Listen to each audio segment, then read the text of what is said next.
In a few moments, you will have an experience which will seem completely real.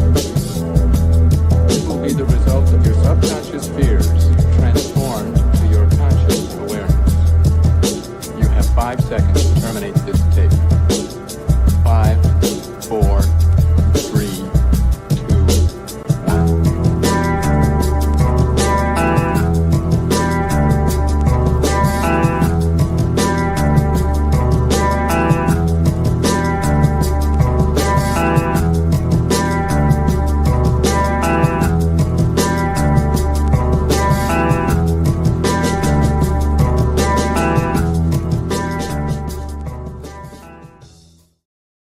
What is up, you guys? How's it going? Thank you for joining me for another We Are So Back Wednesday, a BG Cast Wednesday live podcast. So real fast before we hop into this solo show. I know it's the first solo show of season 3. We haven't done a solo show in a while. We haven't done one since season 2. To be 100% honest, I miss them. I miss them, guys. This is how I started. I started, taking down these esoteric, these spiritual, these conscious-based topics and concepts and breaking them down for you all and giving my opinion and my kind of thought processes behind it all. So it's really cool to actually just be sitting back here with just you guys tonight, just me. It's awesome. We're kind of getting back to basics here just a little bit. But nonetheless, for the announcements, number one, I want to welcome all of the new followers and all of the new subscribers on Rumble and YouTube, on X as well. Thanks, guys. I appreciate it. If you are new tonight and this is your first time here, if you like what you hear and you like the vibe, definitely please like and subscribe. I would appreciate that very much. Nonetheless, guys, we will not be having a show next week on Wednesday. The show will be resuming on Thursday with Don Rogers of March 4th Productions because the BG Cast Liberty on the Rocks is happening next Wednesday. So if you guys are in the Denver area and you want to come hear me talk, you want to hear about the path to victory and me trying to bring some common sense back to our conscious collective and try to bridge this divide that we have going on in our conscious collective as well and kind of help nudge us in a direction of a more solution-based mindset that we need to be taking at this point in time. I have the information pinned at the top of all of my social media profiles, and I will drop a link here in the video once we are done tonight. But nonetheless, let's get down to it. Let's start this solo show. So for all of you who have been with me a while, for a long time, and for the new people here, let's just kind of dive into this the way it is. I am a huge believer in how our consciousness creates our reality. It is something I hold very dear to me. I've had my own experiences in seeing my consciousness create my reality. And a lot of others who are watching at this point in time have also had these experiences. We've all had our unique experiences that led us to see that we are a driving force behind our own subjective creation. And not only is this something that is starting to come out in quantum physics at this point in time, we will be diving a little bit back into panpsychism in this episode, kind of to sum all of this up. But it seems that quantum physics is now really dead set on proving a lot of these esoteric concepts to be true. So the one thing I hear from a lot of people, obviously not us here, but still from others who I talk to about this, and I bring this up, is they want some kind of evidence for this being the case. And we have a lot of great evidence. I mean, we have the double slit experiment. We have, we understand in quantum physics that consciousness, the frequency of consciousness, I'll correct myself, collapses the waveform into our reality. But there's one underlying thing that is, at least in my eyes, some very hard evidence. Technically two underlying things, some very hard evidence that our consciousness does indeed create our reality. It's often overlooked. We hear it all of the time, especially if you have ever been watching cable TV and you see these these pharmaceutical commercials, right? And effects compared to placebo. Now, for those of you who don't know what the placebo effect is, there's actually two variants of this. It's almost like we have this polarity aspect to this effect. So we have the placebo effect, which is actually the positive end of this spectrum. And in my eyes, at least, it really shows two things: how our consciousness can create a reality, and that we have the ability to heal ourselves if we believe that we can. And the nocebo effect, which would actually be the opposite end of the spectrum, is we have the ability to harm ourselves. Yes, we do. We have the ability to harm ourselves with our consciousness, our thought processes. Don't let this make you afraid. We have Don Rogers from Marthforth Productions. Quantum physics is where the science of spirituality is written. I completely agree, my friend. I cannot wait to talk with you about this next week for sure. But nonetheless, yes, we can harm ourselves with our thoughts, but this is a really good example of how we need to train our minds. We need to have control over how we react to our thoughts, and we have to play non-attachment with them. So nonetheless, let's just kind of dive right in. For those who don't know what the placebo effect is, let me pull up a definition real fast for you guys so you can kind of take a look at this. So it's to me, this is some of the hardest evidence we got, guys. This is it's often overlooked. And there is research on it, and we're going to dive into some of that research tonight. But here's the thing about a lot of the research: it's very vague. They say they don't understand why this happens per se, but both you and I and everybody here listening, we have an understanding of why this happens. But nonetheless, let's get into the placebo effect real quick. We'll bounce over to the nocebo, and then we're going to talk about how powerful belief is. I think the power of belief is highly underestimated when it comes to how we create our reality and how we form our reality. And yes, transcending ascension, because the all is mind. Exactly. So nonetheless, here's the definition of the placebo effect. So we have the placebo effect refers to the improvement in physical or mental health observed after receiving a placebo, a sham treatment. So basically what they do in a lot of these cases, guys, is when they go to these clinical trials and they want to test a new medication and they want to test its effectiveness, they have a control group that doesn't take the medication at all. They have a group A, which does indeed take the active medication. And then we have a group C, which gets the placebo. It's 9 times out of 10 normally a sugar pill or a bunk pill of some kind. And a lot of times we see the placebo almost do as well as the active medication itself. It's very, very interesting, especially from a sugar pill or a sham pill, as they're saying in this definition. So a placebo is a substance or a procedure that appears to be a real treatment but has no inherent therapeutic effect, like a sugar pill or a saline injection. I know there's a lot of people who thought some of the COVID vaccines were saline injections. I would not be surprised. But that's a whole different conversation for another time. The mechanism. The placebo effect is driven by psychological factors, including a person's belief in the treatment. Just keep remembering belief, guys. Their expectation of improvement in the context of the treatment itself, e.g., the relationship with the provider, the ritual of receiving care. Real world examples: depression, pain, fatigue, allergies, and even conditions like IBS, irritable bowel syndrome, Parkinson's disease, and osteoarthritis have shown positive responses to placebo. So I'm wondering what that's telling everybody at this point in time.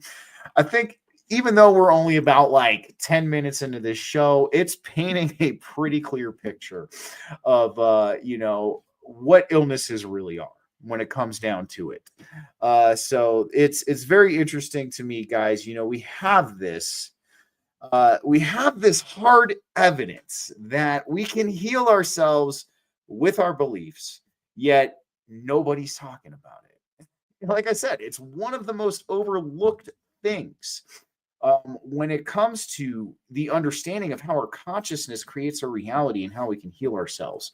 Now let's get to the nocebo effect, which is almost kind of on the other opposite end of the polarity spectrum. It is more of the, I guess you could say, the negative portion of this as well. So let's pull up this here and we're going to get into the placebo effect. So, or the nocebo. The nocebo effect is the opposite of the placebo effect, where a negative outcome, like experiencing side effects or worsening symptoms, occurs due to a patient's negative expectation of a treatment or intervention, even if that intervention is a placebo or harmless. Now, it's very interesting, guys. Like I said in the beginning of the show, our beliefs, our consciousness is very powerful. We have the absolute ability to heal ourselves, but we can also, if we're not careful, have the ability to harm ourselves and make things worse. And this is not trying to put fear in anybody. This is just being realistic about, the effects of our mind and how our mental faculties truly interact with our physical or perceived physical existence. This to me is top tier when it comes to when we're looking at this evidence for, how we're in a consciousness-based reality, how we can primarily dictate through intention, through action, what we experience. So this is, I can't believe how overlooked this it might seem very small and minute topic, but it's very big when you kind of really think about it. So the definition here, the nocebo effect refers to the experience of undesirable or harmful effects triggered by a patient's negative expectations or beliefs regarding a treatment, procedure, or even a harmless substance. It's a psychological phenomena where a person's negative anticipation of an outcome can lead to psychological changes that manifest as real, albeit unintended, adverse effects. Here's the thing I'm going to say about that, though. When you learn and you cultivate that understanding, it's never unintended. You can direct that intention. And this is why we're educating people about it today. So, this doesn't happen to you. Understand that, especially with health issues with our body, right? And we have things going on with our body that need to be addressed, okay? Whether it be something on a physical level, it be something on an emotional level, even on a mental level. All right. We have to have a positive mindset when we approach these things. I mean, for the guys who have been with me for a while, the mind over matter episode, how a positive mindset is actually key to not only optimal physical and mental health, but physical and mental longevity as well. So this is like me just showing everybody here the opposite end of this spectrum.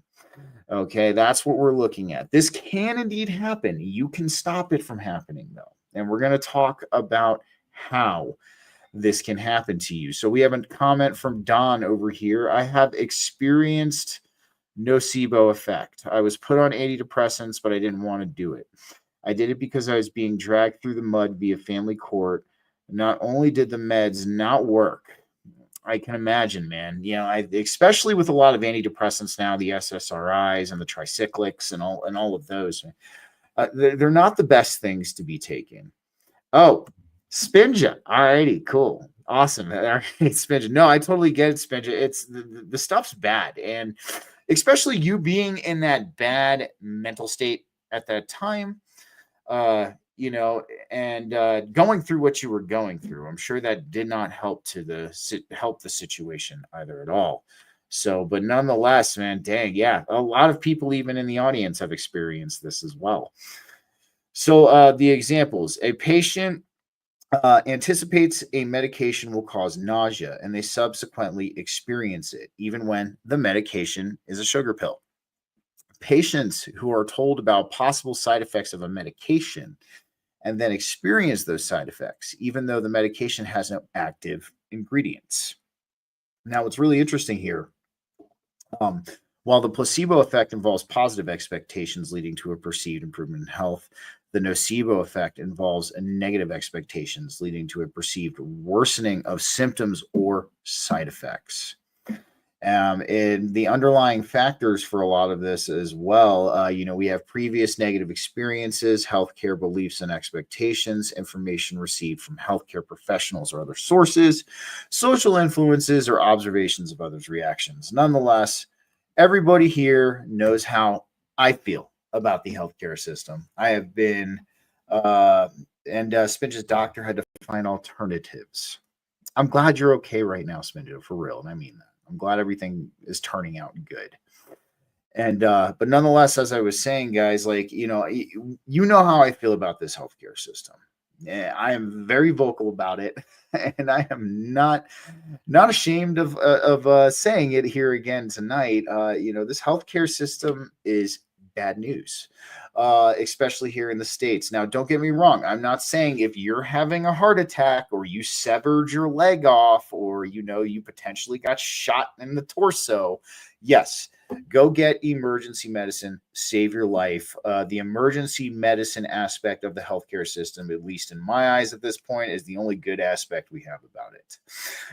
But nonetheless, guys, one of the things I was telling you all to highlight as I was talking about all of this is the belief. So a lot of these symptoms that come up, whether it's the positive healing of the ailments from the sugar pill or the saline solution and the positive outcome and effects. I mean, we're talking big diseases like Parkinson's, guys.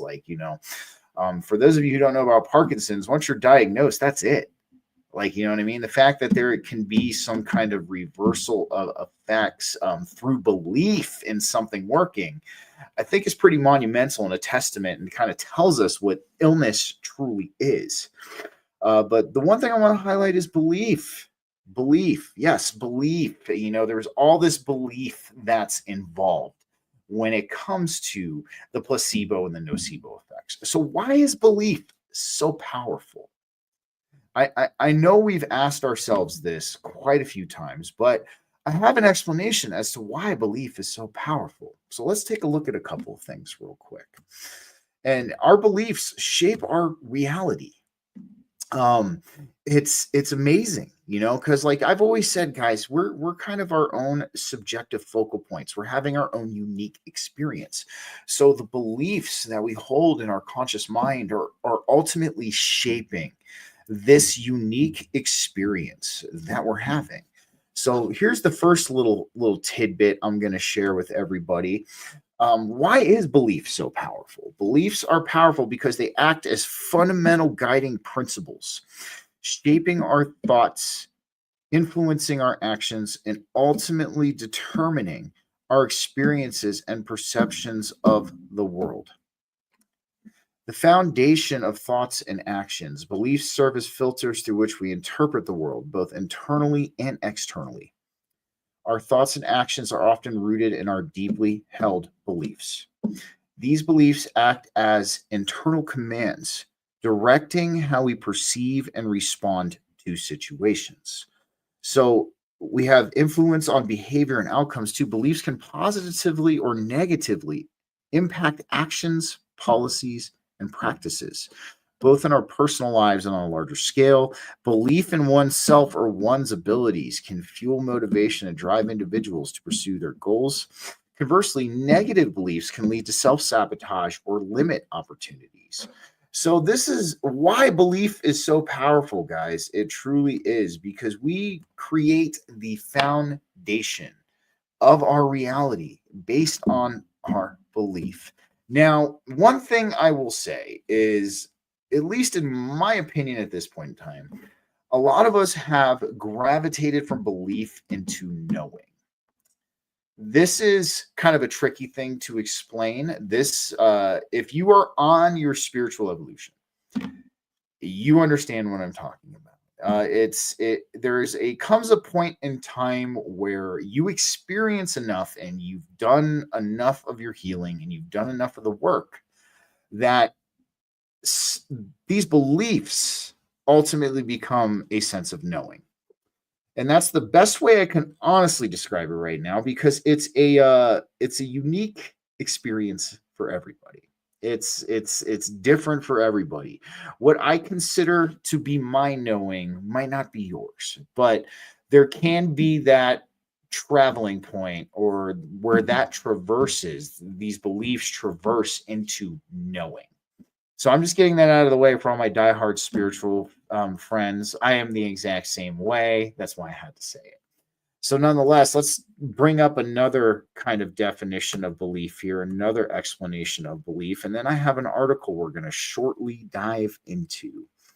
So we have how beliefs create our reality. So beliefs shape reality by acting as a lens through which we interpret experiences, influencing our actions, perceptions, and even the behavior of others, ultimately creating a self-fulfilling prophecy. Beliefs as a lens. Your beliefs act as a filter, guiding how you interpret events and situations. Influence on behavior. Your beliefs influence your actions and choices, leading you down certain paths and away from others. Your beliefs can affect how you interact with others and even influence their behavior towards you. Self-fulfilling prophecy. If you believe something is true, you may act in a way that makes it more likely to happen, reinforcing your initial belief. So a couple of examples. I won't dive into those too much, but the number one thing I'm going to say is we can see how much our belief or our knowing, depending on where we're at, shapes the experience that we have. It is a direct correlation between how our mental faculties actually interact with our perceived physical experience. Now, this is important. This is something I've hammered home pretty much the entire time BG-Cast has been around. Okay, like your mindset, the way you think, your perspective is ultimately going to shape your world, your experience, the thoughts you have, the belief patterns. Like I always say this, imagine your mind are the tools that your mind is the tool that carves reality. Okay, it truly is. And I've even used this example before. And I'm going to bring it up one more time because it's just such a great example and everybody's experienced it in one way or another. Okay, so think of a time where you had to do something. You had to do it. It was a have to do it. It's not something you wanted to do. It's something you had to do. But you necessarily didn't want to do it because you had to do it. Did you ever notice that it almost seemed like it took an insurmountable amount of effort just to achieve that thing you had to do? And I've had it happen to me before. I've had things I've had to do, and I didn't really want to do them because I have a very busy life and I got a lot of things going on right now. And sometimes it's like, man, I have to go do this. I don't really want to do it, but I have to. And every time I take that mentality or that mentality takes hold, it seems like I have to jump through figurative hoops of fire. I have to scale 50, 100-foot brick walls just for me to achieve and accomplish this one thing that I have to do. But then when we shift our perspective and we actually want to do something, we want it, we put the energy towards wanting it, it is almost as if the seas part and there is a direct path right there to what you're trying to do. It's like the seas just think of the seas in the Bible when they were parted. It's like those seas just spread apart, and your direct path to what you want is right there. That is a key example of how your mental faculties interact with this reality. If your head, heart, and hands are not in it, but it's something you got to do or you have to do or something like along those lines, it's going to seem almost impossible, or it's going to be very difficult. That I can guarantee you. But when your head, heart, and hands are aligned and it's something you want, it just flows. So this is an example of how powerful our mind is when it comes to interacting with our physical reality. But nonetheless, let's kind of take a look at this Psychology Today article on how our thinking creates our reality.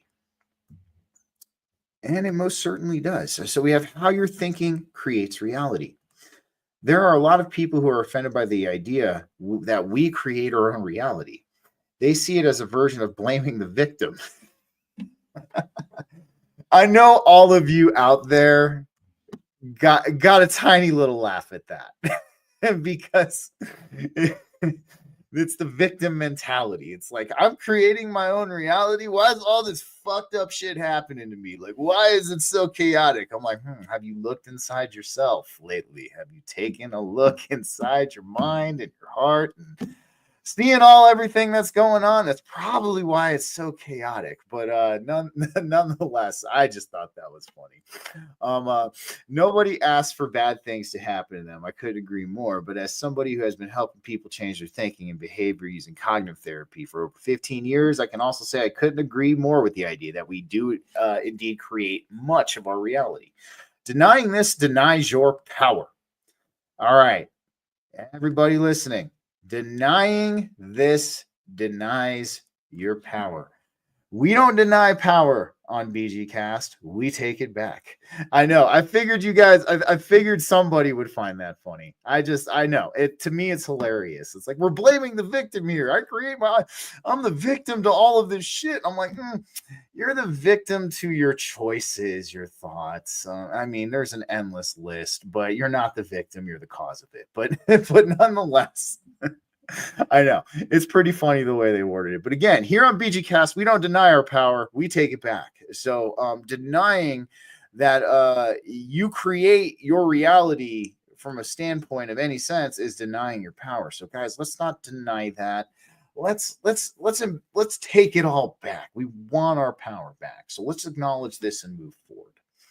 So what I explain to my patients is that there are 3 buckets in life: things we control, things we influence, and things over which we have no control. What is not under our control are the many random events of life. The families we were born into, okay, from a spiritual standpoint, I'm going to have to chime in. We kind of did have control of some of that stuff. It was part of our evolution, but from the scientific standpoint, that's still lacking evidence. But nonetheless, I'm just letting everybody know that's how I feel. We do have kind of a sense of control in this. It's more of a higher thing, though. It's something we kind of choose to experience before we come here. But nonetheless, let's roll with the article. The families we're born into: earthquakes, pandemics, illness, job layoffs, the death of loved ones, fires, and car accidents, to name a few. But that's the thing, too. Like the job layoff, the illness, a lot of those things we can have a hand in creating too. So I'm going to leave that as a gray area for now, because when you dive deep into your spiritual evolution, you're going to see that there could have been something you potentially did to be chosen for that job layoff, or there could have been something or a decision that you made that could have potentially led to something happening. And this is what I talk about, being honest with ourselves in this sense. We truly have to be honest with ourselves when we experience a really bad scenario like that. And we have to be like, well, what did I do that led me to this? Or is there something I could have changed that could have put me in a different direction? And if you say no to all of that, then yes, you're in that 1 percentile of things that just happened to happen to you, whether that was a chosen experience by you in a higher way that you needed to experience in order to grow in some way. That's up to you to decide in your spiritual evolution. But at least from what I've seen when it comes to mine, 9 times out of 10, it is that. So nonetheless, let's keep going on this. We influence other living things with our actions. If you walk into a room, see a stranger sitting there, and decide to slap them in the face, that person, I forgot this was pretty funny. That person will surely respond differently than if you had smiled. Don't go into rooms and slap people in the face, guys. It's not a good greeting. But you don't determine how that person responds. That person could decide to run away, turn the other cheek, or slap you right back. I'm convinced if I were to do something like that, I would probably get slapped right back. That's my luck and that's my karma. So what we control and where we really start to create our reality is in how we perceive, interpret, think about the events in our life, and generate our feelings about those events, and how we subsequently respond with our behavior. No one can choose your thoughts or actions. Those are yours alone. So I'm going to leave off on this for now, guys. If you don't remember my solo shows, I don't bore you with the entire article. I will have to edit the links in because Rumble was being weird as I was queuing up the stream. But I promise you, once I'm done here tonight, I'm going to edit all these in and you guys will get to see what we're talking about right now. But nonetheless, like this is something, this is of massive importance. Okay, that we even have a lot of these what we would call credible mainstream sources at this point, hinting towards the fact that we do indeed create our reality. So how does this all tie in with the placebo and the nocebo effects? Well, what I think both of these show, all right, we're going to go through a couple of the studies that they have as well, is I think that it shows our profound ability to heal ourselves. And it also shows that we have the profound ability to harm ourselves and harm our surroundings if we are untrained and not having the realization of what we're doing. And I've seen real life, just when we had Spinja talk about it here in the comments, I've seen real life examples of the nocebo effect happen to people that I know. And at the time I wasn't as well versed as I am in everything that I am today. So to me, I kind of had an inkling that that's what it could be, that's what it was. All right. But at the same time, I was, we're talking about Steve circa 2013, no goatee, no facial hair, a lot younger. And, I didn't, and if you guys want to see a photo of me with no facial hair when I was younger, I'll throw it up on one of the socials. It's kind of funny. I'm done hiding it at this point. I'm letting it all hang out to dry. But nonetheless, let's take a look at some of these studies. Let's kind of get into these studies about the placebo and the nocebo effect. We're going to skim over them, kind of take some key points. And then we're going to get into medical hexing because this is something that, despite the fact that it's in mainstream scientific paperwork, a lot of people think that this doesn't exist. They think like medical hexing. What kind of fucking tinfoil hat are you wearing, my friend? No, but medical hexing is a real thing. It's a real thing. It happens. It is recorded. It is a byproduct of the nocebo effect. There's actual studies of this happening to people. So this is a real thing. This isn't some freaky woo-woo or some esoteric concept I'm trying to paint as real. This is a real thing. And we're going to get into it. But first, let's take a little look at the studies that I have on the placebo. If I subscribed. I'm telling you, man. I'm telling you. So let's take a look here. We have a couple of NIH studies on the placebo effect that I have here. But yes, so we have the placebo effect. NIH. So the definition and the introduction of this setup we're going to kind of get into. Placebos have been used in medicine since antiquity, meaning that this effect's been around a lot longer than anybody really knows. I mean, we have most of its recorded, at least the records of it from the early 20th century and onward. But this has been something that's been happening for a while and may have been significant in improving health and the quality of life when little was known about the etiology of most illnesses. But with most illnesses, okay, guys, like I'm going to beg this question right here.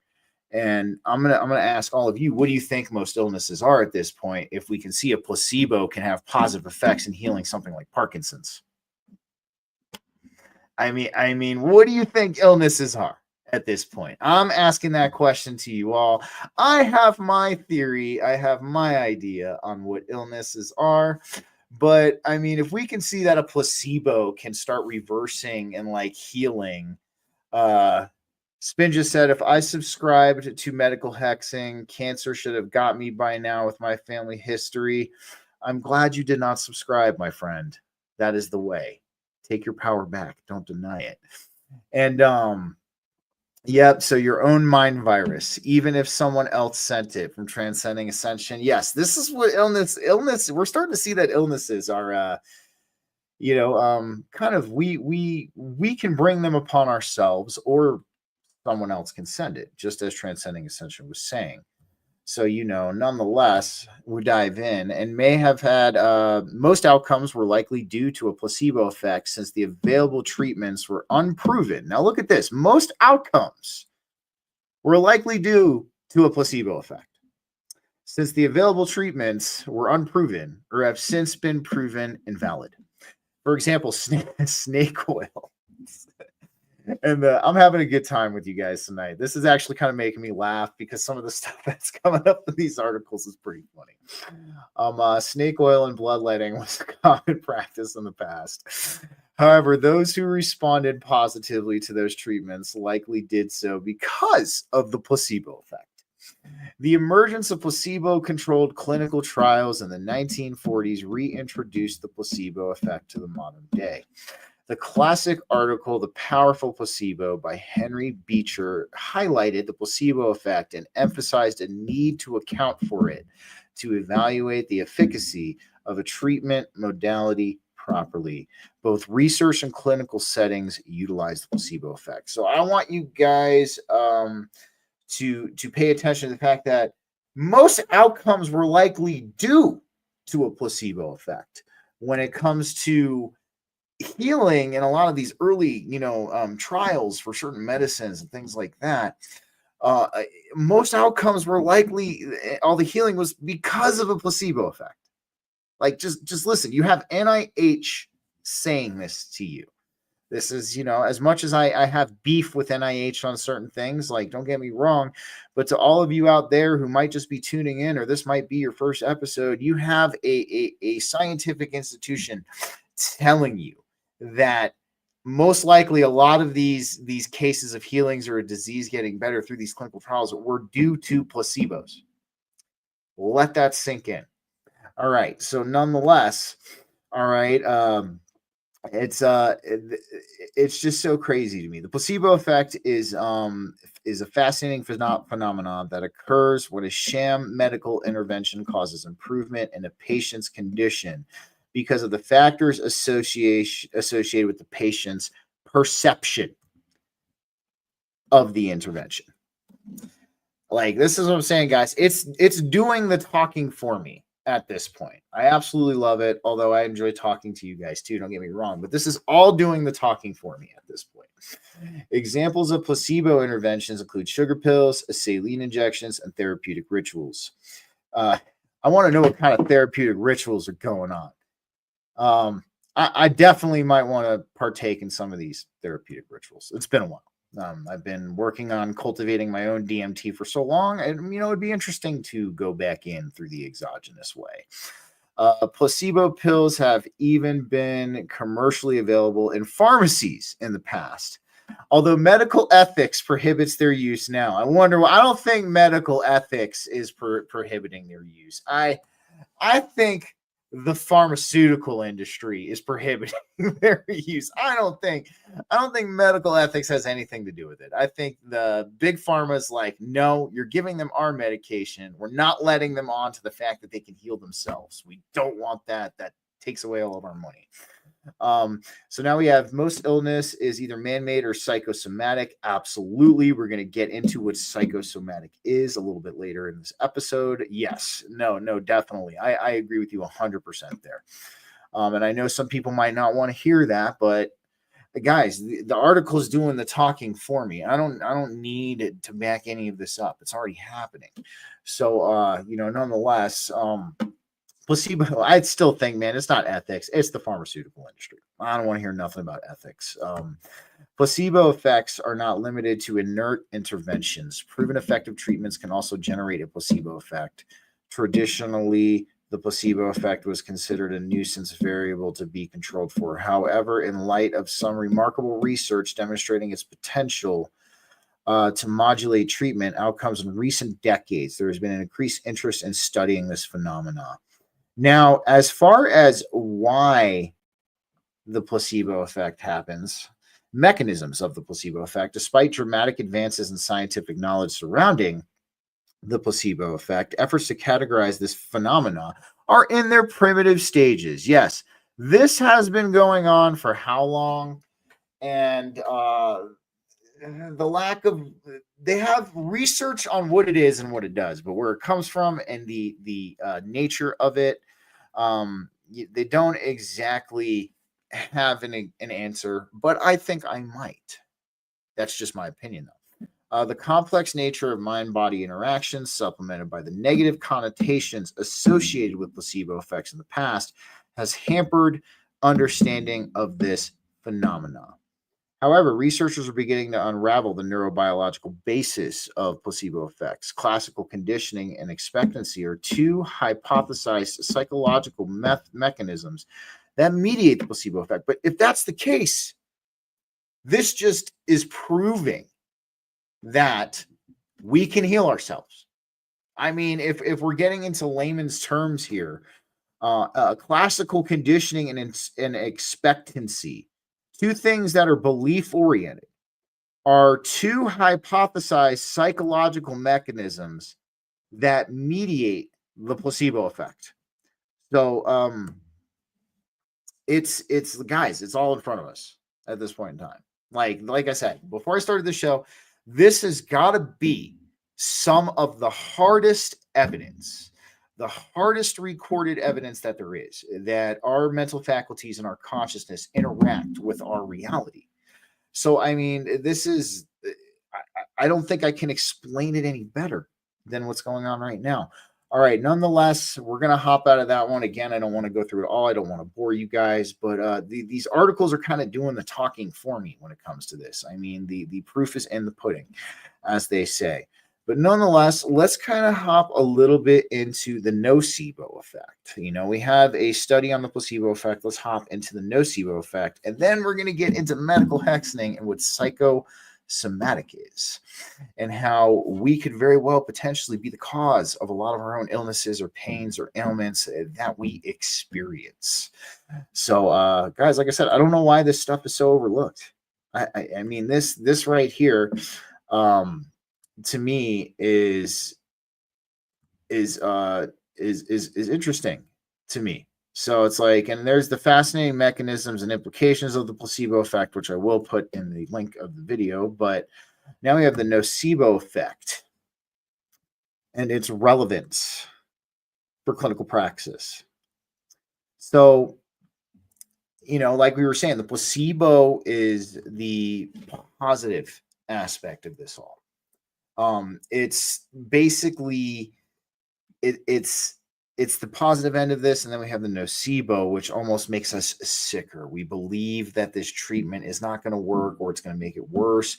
I mean, that's why when we look at chemotherapy and radiation, right? I mean, there's already such, and don't get me wrong, I'm not for chemotherapy or radiation. I'm not, but most people don't make it out when they enter that stage, because even though it's accepted by medical science as a treatment for cancer, there's already so many negative connotations, negative beliefs and perspectives that already surround things like chemo and radiation. That's why usually when you see somebody on cancer go the chemo and radiation route, in my opinion, that is why they never come back after that. Because if you look at the darkness and the negativity that surrounds that, I mean, you're pumping chemicals, like harsh chemicals, into your body, stuff that's not organic, stuff that's not meant for human consumption by any means. I mean, in the grand scheme of things, right? So that's kind of what I'm getting at here. This is a good example of that. So we have negative expectations deriving from the clinical encounter can produce negative outcomes known as nocebo effects. Specifically, research on the nocebo effect indicates that information disclosure about potential side effects can itself contribute to producing adverse effects. That's why when you ask, if anybody's ever gone to the doctor and gotten medication, you ask about the side effects, they seem really hesitant about telling you. They seem really, really hesitant about it. And this could potentially be it. Of course, a lot of people who are listening to this show, we don't like the mainstream healthcare system. And that's why, at least in my eyes, unless you're in an emergency, you should probably avoid it and try to find another way to take care of yourself, as we're going to kind of get into here. But you know, nonetheless, Neurobiological processes play a role in the nocebo effect, and this paper provides a selective review of mechanistic research on the nocebo effect. Comparatively little attention has been directed to clinical studies and their implications for daily clinical practice. The nocebo response is influenced by the content and the way information is presented to patients in clinical trials, in both placebo as well as active treatment conditions. Nocebo effect adversely influences quality of life and therapy adherence, emphasizing the need for minimizing these responses to the extent possible. Evidence further indicates that the informed consent process in clinical trials may induce nocebo effects. This paper concludes with ethical directions for future patient-oriented research and routine practice. Man, what this tells me is a lot of people need to train their minds, and they need to. But nonetheless, let's kind of dive into this real quick, and we'll get to the mechanism. So, laboratory research on the nocebo effect. Adverse effects produced by expectations has demonstrated that this is a neurobiological phenomenon, which can be manifested by detectable body changes. That's right, our mind can really control our body. That's another thing too. You can actually, through work and through practices, you can make involuntary practices voluntary. Yes, you can. As somebody who's been doing breath work and Kriya yoga and Kundalini yoga for a little bit now, I can be the first to tell you that, yes, you can take things that are normally involuntary and make them voluntary if you train your mind enough. You can. And if you don't believe me, give it a shot yourself. You have nothing to lose. So we got another one from Spinja over here. The toxic energy of the cancer treatment centers is big too. Totally agreed. My mom noticed how it got even worse as her treatments went on. Absolutely. And this is all summing it up. You know what I mean? And like, to me, I'm still boggled on how this is the most overlooked thing.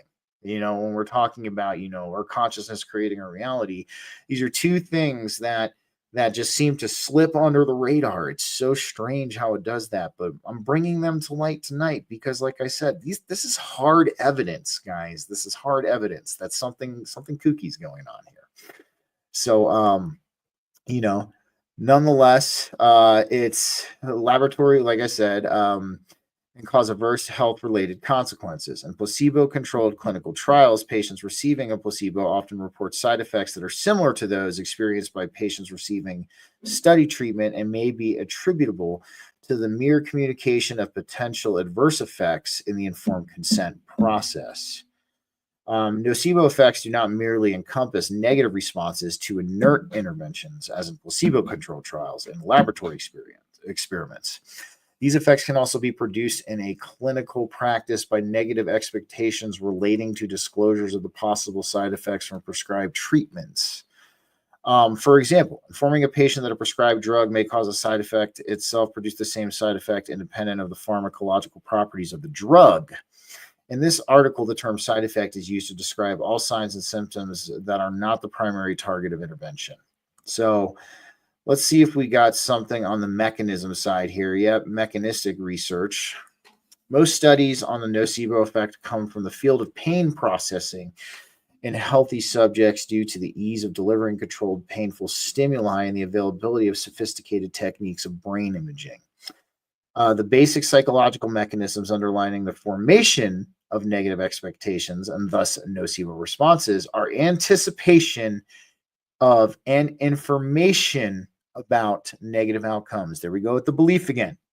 The belief is formulating the reaction in the body right here. So this is big, guys. This is, this shouldn't be overlooked, especially when we're talking about these topics. The prior experience of negative therapeutic outcomes and observations of other patients' negative outcomes. So, nonetheless, guys, I mean, how much clearer of a picture can we paint at this point in time? Like, I don't think we can. I think this painting that we're doing right now is absolutely beautiful and clear as day, that our psychology, our mental faculties interact with our body in the healing process. I mean, we have all of these credible sources or things that the mainstream would see credible. Everybody here, we know that this is the case, but The fact that this is overlooked so much just boggles my mind, and that's why we're doing an episode on it. All right, so I'm going to get into medical hexing. All right, this is an aspect of the nocebo, right? And let's kind of bring up an article on this real quick, and then we will dive into it. This is why you need to be careful if you go into a doctor. So we have the risks associated with nocebo effects. This would be kind of the classification of medical hexing, but real quick, let me just bring up the definition for everybody so we can get a little bit of a look here. All right.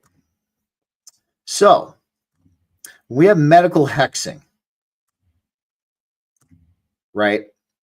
This is the example of it. So we have medical hexing refers to a form of the nocebo effect, the medical equivalent of a voodoo curse, where negative suggestions or pronouncements from healthcare professionals can lead to or worsen illness, potentially even death, through psychological or psychosomatic means. Now, here's a more detailed explanation. The nocebo effect is the opposite of the placebo effect. We know that. We kind of dug into that, so we don't need to really climb on that. But medical hexing as a nocebo. In the content of medical hexing, the negative suggestions, or pronouncements can include things like negative diagnoses or prognoses. A doctor might use words like terminal or suggest a patient set their affairs in order. Doctors shouldn't be doing that, obviously. And that's because our scientific system, the way that it's set up, we do not have consciousness as the prime fundamental of reality. That's not in our book. According to, the current scientific narrative, we came from a bunch of apes. This is all just a huge coincidence. Everything's physical. We can't prove the spiritual. Okay, but this is where this is all coming from. We all know that's not the case. But this is where why this is overlooked and why doctors aren't aware of this. Even if there are, I'm not going to lie. I know there's potentially some good doctors out there. I'm not saying all of them are bad, but I know even the good ones are incentivized, by the pharmaceutical industry. But this is not a part of our scientific view or our scientific field. Consciousness is just starting to make its way into that. So this is why this happens. They could be very well aware of what they're doing. They could very well. That's the other side of the coin with that. Because we know that, the healthcare system is kind of an arm of the invisible college. Indeed. So, it could very well be that they could be aware. I don't know. I can't exactly prove that, but they very well could be. You never know. Unnecessary or harmful treatments. Healthcare professionals might push for treatments that are not medically necessary or even harmful based on negative beliefs or expectations. Examples. A patient might experience a worsening of symptoms after being told that they have a serious illness, even if the diagnosis is inaccurate. We know that inaccurate diagnoses are something that happen on a very frequent freaking basis in this healthcare system. Bottom line, very frequent basis, dude. It's, yeah, that's a whole other show for another time. But a patient might refuse treatment or follow-up care based on a negative prediction or suggestion from a healthcare professional. So voodoo and supernatural beliefs. The term medical hexing draws a parallel to the concept of voodoo curses, where supernatural beliefs and rituals are believed to cause harm or death. Psychosomatic effects. The effects of medical hexing can be psychosomatic, meaning they are caused by psychological factors rather than physical ones. So that is essentially what psychosomatic is, everybody. If you don't know what it is, it means it is physical illnesses or ailments that manifest due to psychological factors.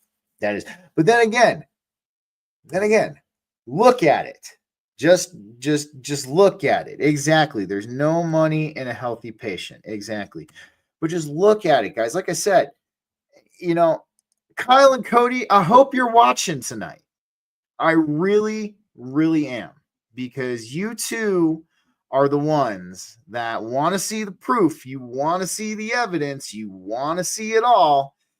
And I'm going to tell you what, man, it's all here for you. So I really, really hope that you two are watching tonight.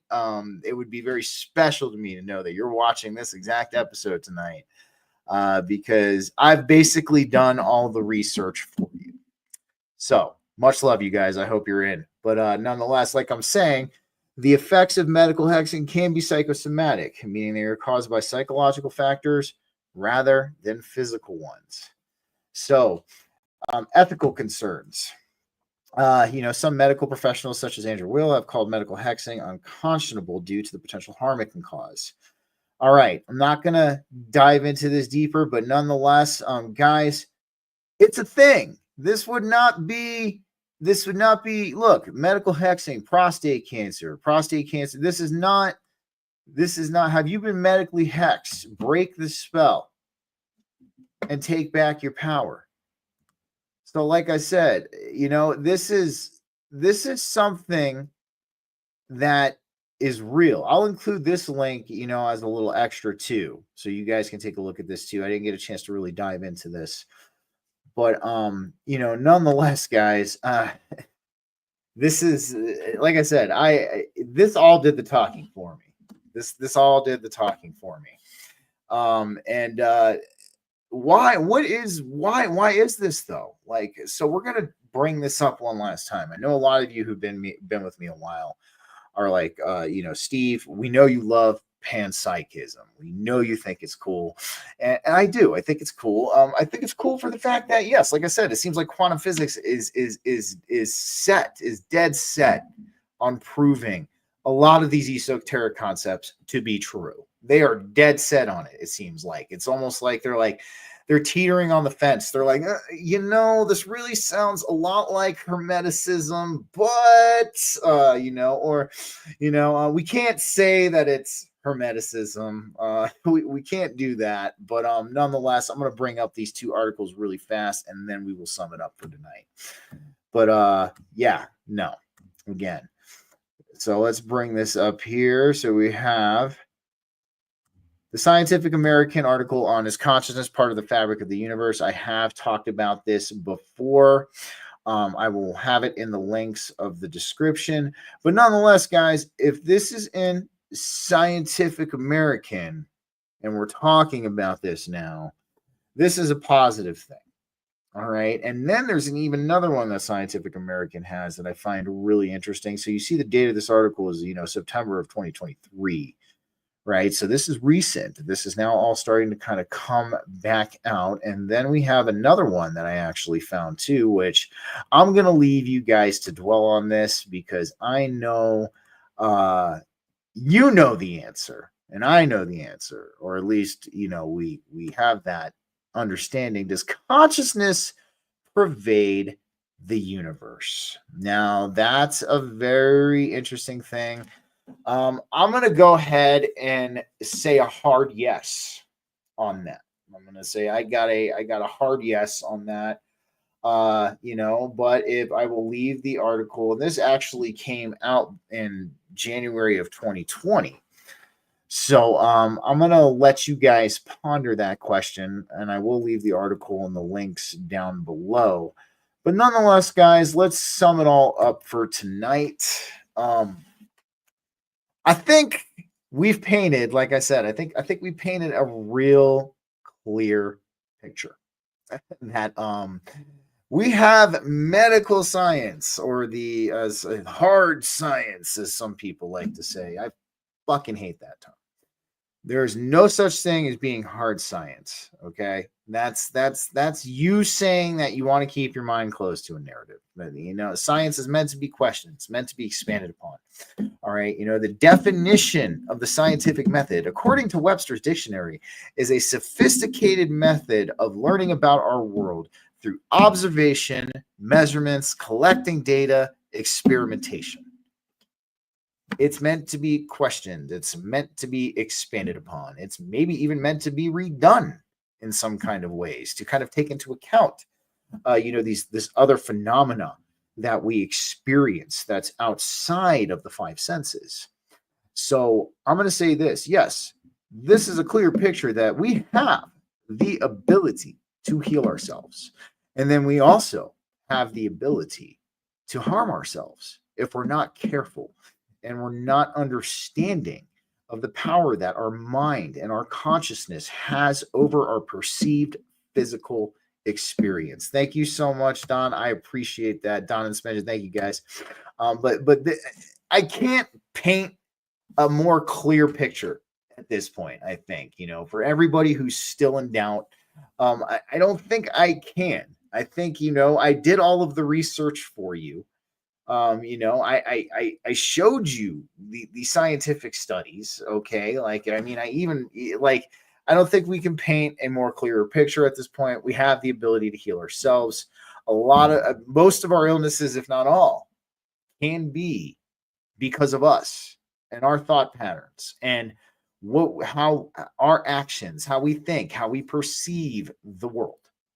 And I think this is the biggest kept secret. No wonder why this show is so shadow banned at this point in time, because I'm literally showing you hard evidence that you can heal yourself. You don't need drugs.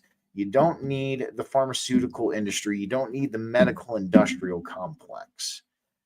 Trick yourself with a sugar pill, or always explore the other alternative healing methods, which, by the way, on Sunday, we are going to be talking about that on our X Spiritual panel. So I will be hosting at that time. So if you guys are going to drop in and say hi, we will be talking about that, our favorite healing modalities. But I'm going to be bringing this up too. Nonetheless, guys, thank you for joining me for another BG-Cast Wednesday live podcast. It was great to do a solo show. I missed it. I missed just sitting down with you guys, just low key, just learning together. Next week, like I said, there will be no show on Wednesday. However, I will be streaming, if I can help it, the live talk at Liberty on the Rocks. Like I said, if you guys are in the Denver area and you want to come check it out, I have the information pinned at the top of all my social profiles, especially if you want to go over to X. It's at BG-3 then cast. If you want to come meet me, you want to come hear me try to bring some common sense back to everything, and hopefully kind of impart a solution-based mindset on our conscious collective. It's time. I think everybody's kind of starting to realize, well, some people, maybe not all, that we just got a sleight of hand with Trump. And what have I been saying? What have I been saying this entire time?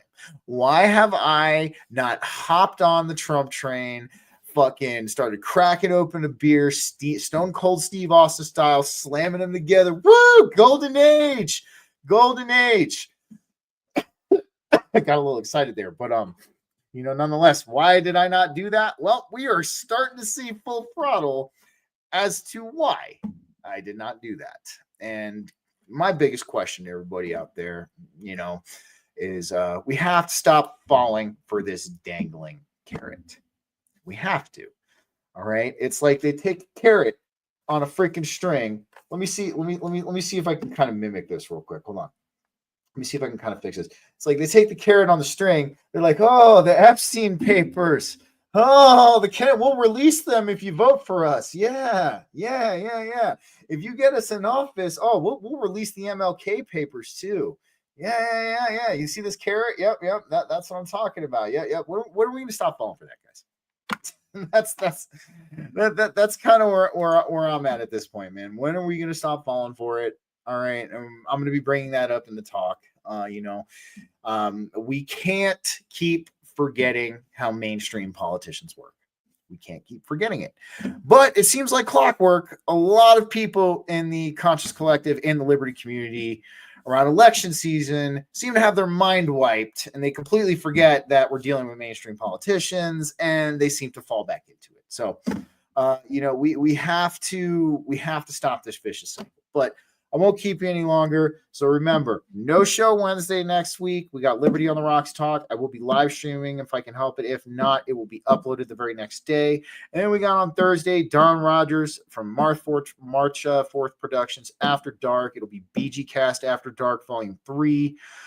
We are going to be diving deep into this self-healing and potentially some even deeper stuff like we always do. But guys, thanks again for joining me. I enjoyed this solo show with y'all. I had a great time.